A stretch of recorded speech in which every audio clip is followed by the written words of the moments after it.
다시 한번 얘기하지만 오늘 하는 모든 얘기들은 전부 다 자손에 대한 거예요.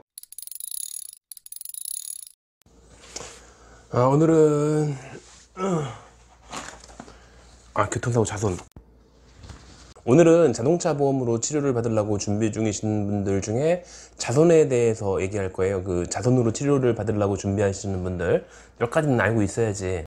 자손으로 치료받는다고 하면은 보통은 그 교통사고를 자기가 냈다는 얘기죠. 본인이 가해자. 거의 대부분은 본인이 100% 가해자라는 소리일 확률이 더 높아요.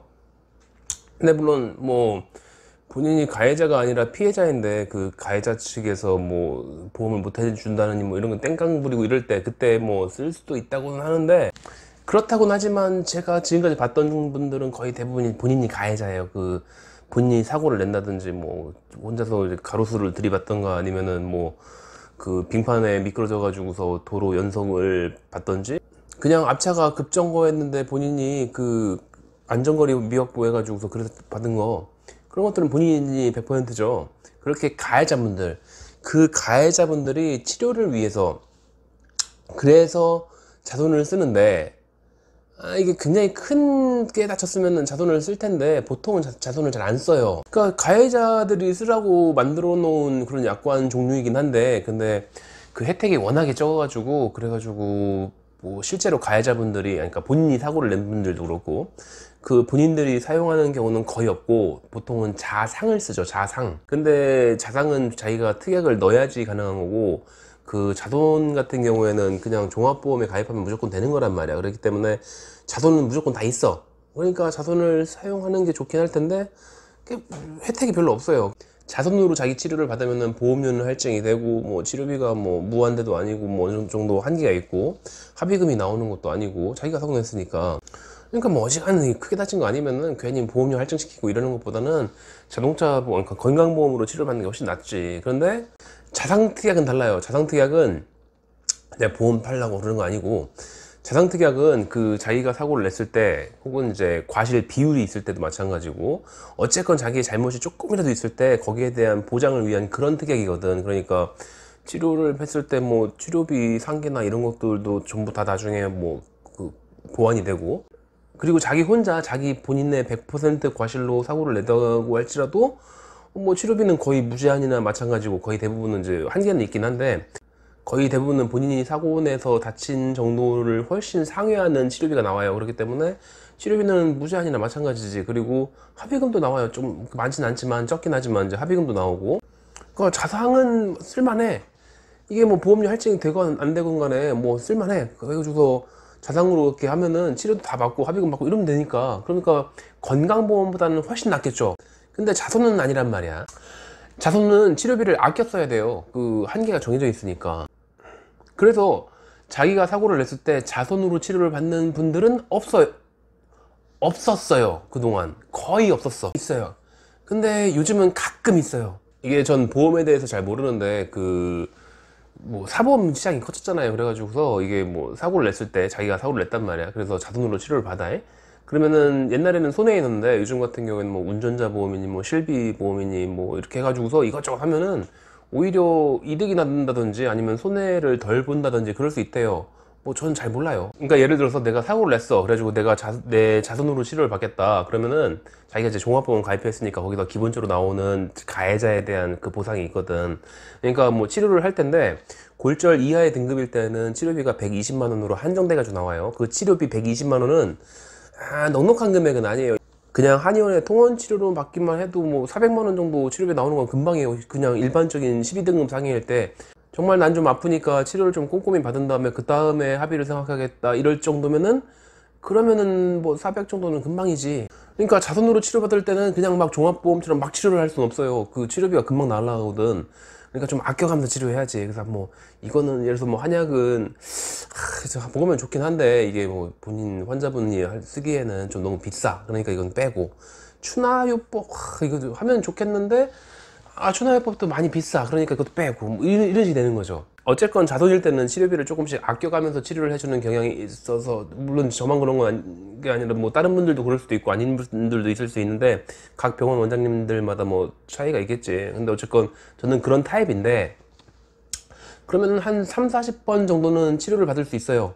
자손일 때, 그 골절 이하 등급일 때 나오는 12등급에 120만 원의 그 치료 보장액, 그 금액 내에서 어떻게든 할 수 있어. 그럼 치료비 뭐 대충 뭐 해결이 되긴 하는데, 뭐 혹시라도 모자라면은, 그러면은 나중에 전화 해가지고서 건강보험으로 치료를 받으면 되죠. 뭐 이게 만약에 가해자가 있으면 그게 좀 쉽지 않은데, 이 가해자가 나잖아. 내가 길거리 가다가 발목 삐끗해가지고서 내가 나를 다치게 한 거랑 똑같은 거죠. 그렇기 때문에 이거는 건강보험으로 전환하는데 별다른 문제가 되지 않아요. 그러니까 뭐 치료비는 대충 해결됐다 치고, 그리고 나중에는 뭐 건강보험으로 해결한다 치고, 모자라면은. 그리고 이게 치료를 받다 보면은 교통사고니까, 그러면 운전자 보험에서 뭐 얼마 나온다고 하고, 얼마인지 모르지만 하여튼 그 돈이 나온대. 그리고 개인이 가입한 뭐 상해보험이니 뭐 손해보험이니 뭐 실손보험이니 실비보험 이런 게 있잖아요.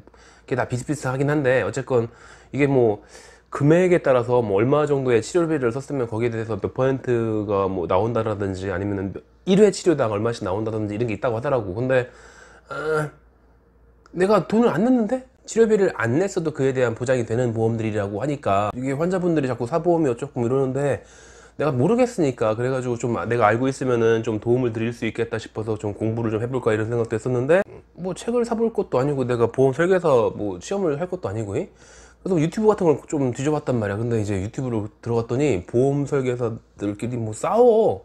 뭐 이 쌍욕도 하고, 뭐 그러면 뭐 고소하고, 뭐 고발하고, 뭐 맞고소하고, 그리고서 뭐 고소해서 이긴 사람들이 재판에서 이기면은 저 내가 벌금 얼마 매겼다 뭐 이러고서 뭐 자랑해가지고 무슨 서류 같은 거 이렇게 보여주고 막. 그래서 나 보험에 대해서는 별로 알고 싶지 않아. 그래서 저쪽 세계는 조금 무서운 세계인 것 같아. 그래가지고서 그쪽 공부를 아예 안 했어요. 그래서 잘은 모르지만 환자분들이 다 알고 계시더라고. 그리고 자기 보험 설계사 분들이 뭐 이렇게 코치를 해주나 보지. 그러니까 뭐 이게 자선으로 치료를 받고 해가지고서 어떻게 내 사보험을 이렇게 조합을 해가지고 뭐 그런 거 다 해주는 설계사분이 있을 거 아니에요. 그러니까 본인 설계사가 해줄 거야 아마도. 그러니까 그렇게 해가지고서 이제 뭐 보험금 잘 타시고 뭐 그건 알아서 하시고. 근데 자선으로 치료를 받는 분들이 이제 알고 계셔야 되는 것들이 몇 가지 있어요. 그 일반적인 자동차 사고 뭐 보험 치료하는 것도 좀 어색할 텐데 익숙지 않죠, 그런 것들은. 그런데 그 자선은 더 복잡한 것들이 많거든. 그래가지고 몇 가지는 좀 알고 있어야 되지 않을까. 뭐 그래서 좀 곤란해하는 경우도 있고, 이해가 안 되는 상황들을 또 자꾸 만나게 되고 이럴 거예요. 일단 자손 같은 경우에는 치료비 제약이 있다고 했죠. 근데 그 치료비에 대한 제약이 문제인데, 그 제약은 얼만큼 다쳤느냐에 따라서 나와요.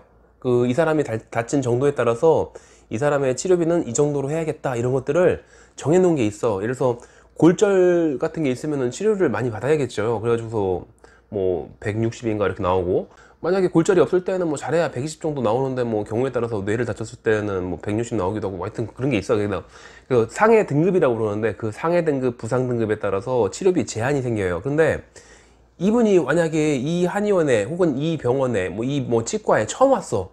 그럼 아직 그 어떤 의사, 한의사, 치과의사도 여기에 대해서 진단을 내려준 적이 없잖아요. 그래가지고 이 사람이 얼만큼 다쳤는지 보험사에서는 알 수가 없어요. 근데 뭐 보험사에서 알 수 없으니까 이 사람 치료비는 뭐 500만 원 이렇게 아주 난단 말이야. 기본적으로 디폴트 값이 있는데, 그러니까 보험사마다 그냥 이 환자는 자손이니까 일단은 20만 원은 인정. 20만 원 정도의 치료비는 가능. 그런데 20만 원이 넘는 치료비의 한계 같은 경우에는 그 방문한 의료기관의 의사나 한의사나 치과의사가 쓴 진단서에 의해서 뭐 이런 조항이 있단 말이야. 그러니까 어떤 상황이 생길 수 있냐면은, 내가 만약에 지금 교통사고 났어. 그래가지고 병원에 갔어. 좀 어지러워. 그래가지고 진료 볼 때 뭐 어지럽다 이런 얘기 했더니, CT를 찍어야겠대. 근데 CT라는 게 뭐 건강보험으로만 치료를 받으면은 이게 별로 비싸지 않은 걸로 착각하시는 분들이 많은데, 비싸요. 뭐 초진 진료비에 뭐 변증 기술료에 그 방사선 뭐 검사비에 뭐 거기에 대한 판독비도 있을 테고, 뭐 여러 가지 있어. 뭐 만약에 이제 전문의가 있으면은 그 전문의에 대한 뭐 특진비라든지 뭐 여러 가지 있다고. 그러면 CT 한번 찍으면 60만 원에서 80만 원 나와요. 근데 아까 얘기했지만 디폴트 값이 20만 원이야. 그러니까 대부분의 보험사는 이 피해자가 치료를 받을 사람이긴 한데 자선으로 치료를 받을 거다 그랬을 때는 어쨌건 디폴트 값으로 20만 원으로 정해놨어. 그리고 의사 진단서가 들어오면은 상향. 그런데 CT 비용이 60만 원, 80만 원 이렇게 나오면은 그걸 넘어섰잖아요. 그러면은 이 병원이 받은 그 서류에는 20만 원이라고 적혀 있거든. 그러니까 서류를 받아요. 서류를 받으면, 여기 자료 화면을 띄울 수 있을까? 그러니까 어쨌건 뭐 여기 자료 화면. 그러니까 보험사에서 처음 보내주는 자선 환자에 대한 서류에는 20만 원이라고 적혀 있어요. 근데 그 병원에 따라서 이제 그 병원 내부 규율 같은 게 있어요. 그래가지고 이 병원에서 우리는 그 서류에 적힌 대로 무조건 한다 그럴 때는 20만 원 가지고서 CT를 찍을 수 없지. 그러니까 안 찍어줘. 방법이야 있어요. 그 지금 CT를 찍어야 됩니다라고 했을 때 그럼 빨리 서둘러 가지고서 뭐 그 담당 의사가 진단서를 끊어주고 이 사람이 몇 등급이기 때문에 뭘 찍어야 된다 해가지고서 하면은 이제 진단서를 2만 원 내고 받고 그 다음에 그걸 이제 빨리 전송을 시켜야지. 그 보험사 담당자한테 전송을 해가지고서 보험사 담당자가 그걸 보고서 이게 등급을 상향해가지고서 이 사람 치료비는 160으로 뭐 이렇게 해가지고서 올려놓고 그 다음에 그 서류를 바꿔가지고 이 환자는 160만 원 지원해주겠습니다라고 서류를 또 보내면은 그럼 그 의사가 그걸 받은 다음에 거기에 대해서 그럼 이제 60만 원 해도 되겠네. 그러니까 찍어줘. 이렇게 하면 돼요. 그러니까 다시 말하면 진단서 2만 원, 진단서 끊어주고 진단서를 팩스로 바로 보내고 보험사 담당자가 그 팩스를 받아가지고 한도를 상향한 다음에 그거를 전산상에 반영을 바로 시키고 그 반영된 지불증서를 다시 보내주고 그걸 다시 병원에서 받아가지고 확인한 다음에 그 다음에 검사를 해주고 그렇게 빨리빨리 할 수 있으면 바로 할 수 있어요. 근데 그 과정 중에 이게 뭐 금방 되겠어. 뭐 뭔가 이제 문제가 생기지 뭐. 하필이면 담당자가 그 시간에 뭐 화장실에 있어가지고 전화를 못 받았다느니 뭐 이럴 수 있잖아. 그러니까 그 복잡한 과정이 있으니까 그러니까 그 과정을 전부 다 원활하게 할 수 없을 수 있는 가능성이 있어가지고 그래서 보통은 이제 병원마다 좀 다르긴 한데 좀 규모가 큰 경우에는 뭐 일단은 뭐 비싼 돈 나가야 되는 거니까 일단 이 사람은 20만 원밖에 안 되니까 돈은 환자분이 내시고 그 다음에 나중에 그걸 가지고서 이제 보험사에다가 뭐 그 영수증을 처리해가든지 말든지 뭐 병원은 그런 데에다 신경 안 쓰죠. 병원이야 뭐 돈을 뭐 환자한테 받든 뭐 보험사에서 받든 뭐 건강보험공단에서 받든 뭐 알게 뭐요. 아무 상관없어요.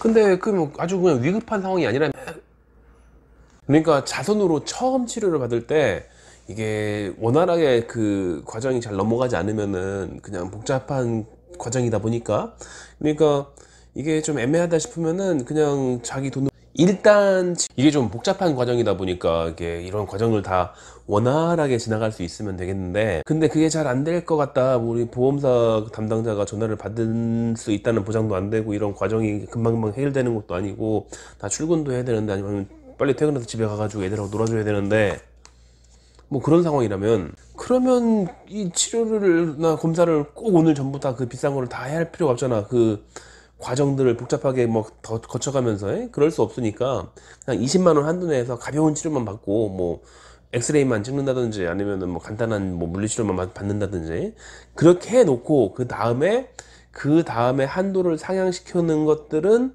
다음으로 미루면 되죠. 그 뭐 간단한 치료 받는 다음에 가는 김에 뭐 진단서 달라고 해가지고 그 진단서를 다음날 보험사에 보내가지고 한도 상향시켜 달라고 뭐 이렇게 할 수도 있는 거니까 그러니까 보통 그렇게 하시는 분도 많긴 해요. 근데 한 가지 문제가 있어가지고 이건 좀 알아두시긴 해야 돼요. 자돈으로 치료를 받는다고 한다면은 자기 보험으로 치료를 받는다는 얘기죠. 자기 보험사니까 내 보험사에게 있어서 나는 고객이지.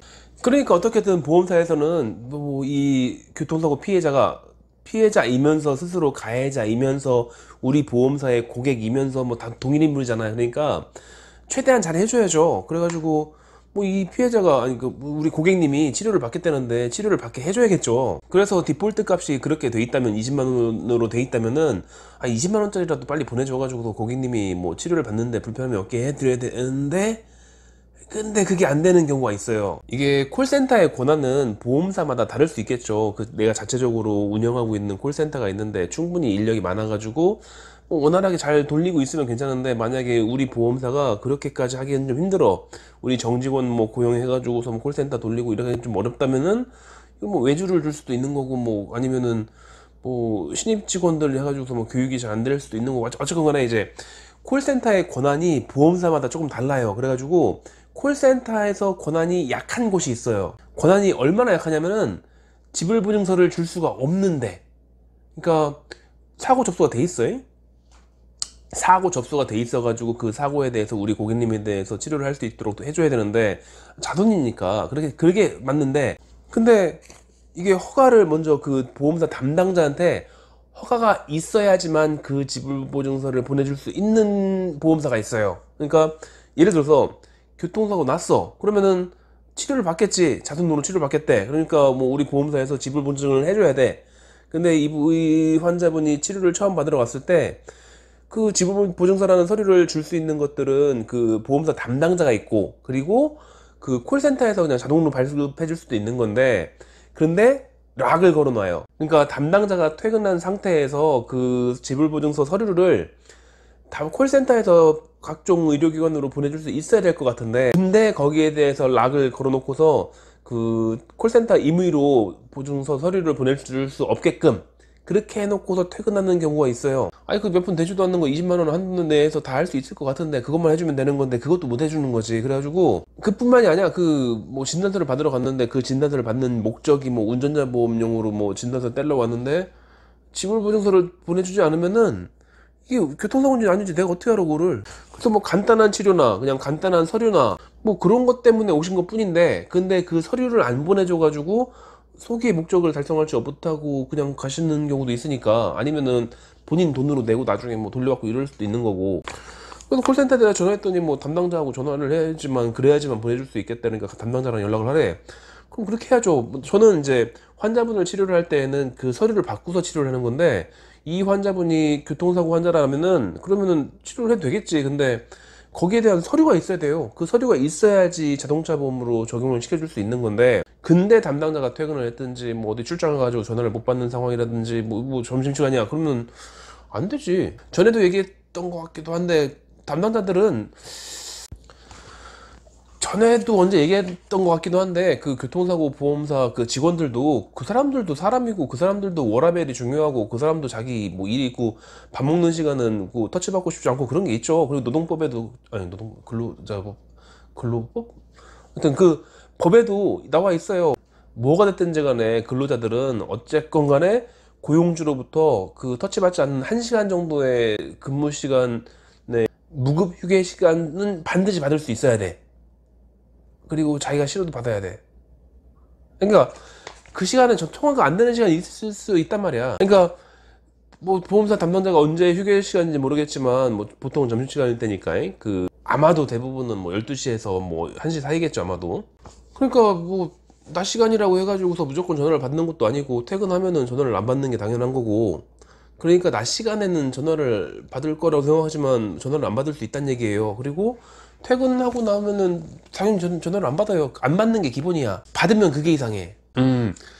저는 제가 그 보험사에다 전화를 걸어본 적이 10년은 됐지 아마. 그러니까 그 뭐 최근 10년 내에 보험사에다가 전화해가지고서 뭐 서류를 보내달라 뭐 이런 얘기를 해본 적도 없고, 뭐 교육시킬 때나 그렇게 하는 거지. 근데 저희 직원이 그러더라고요. 점심시간에는 죽어도 전화 안 받는데. 그러고 보니까 저도 직원을 채용할 때는 항상 그렇게 해요. 그 나한테 터치받지 않는 1시간이 됐든 아니면 30분이 됐든 간에 그 근무 시간에 비례해서 그 시간 동안은 나한테 터치받지 않아야 되는 거니까, 그러니까 밖에 나가서 밥을 먹고 오든지 뭐 친구를 만나든지 뭐 차를 마시고 오든지 뭐 뭐라도 하라고. 뭐 환의원 안에 있으면서 내 눈에 보이면은 뭔가를 시킬 수도 있으니까, 그러니까 뭐 네 휴게 시간은 꼭 챙겨 먹어라 이렇게 얘기한단 말이에요.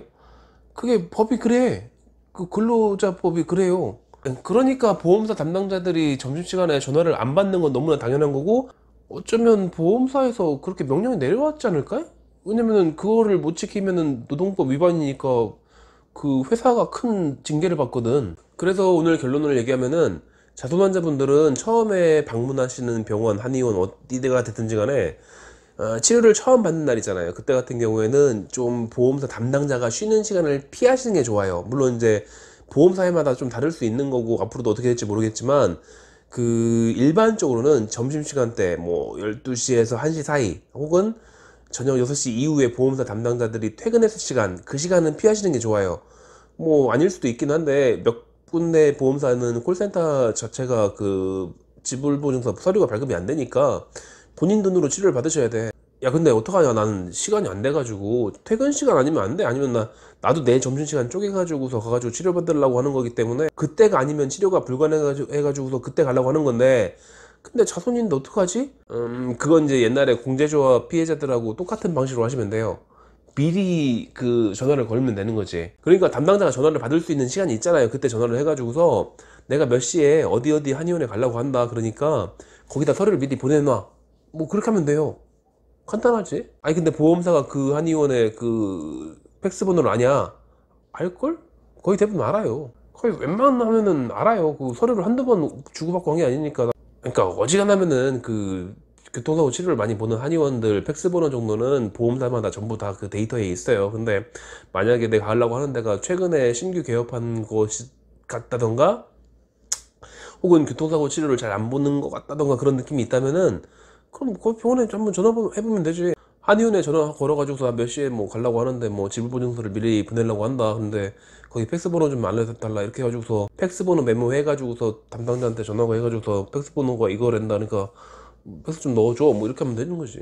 다시 한번 얘기하지만 오늘 한 모든 얘기들은 전부 다 자손에 대한 거예요.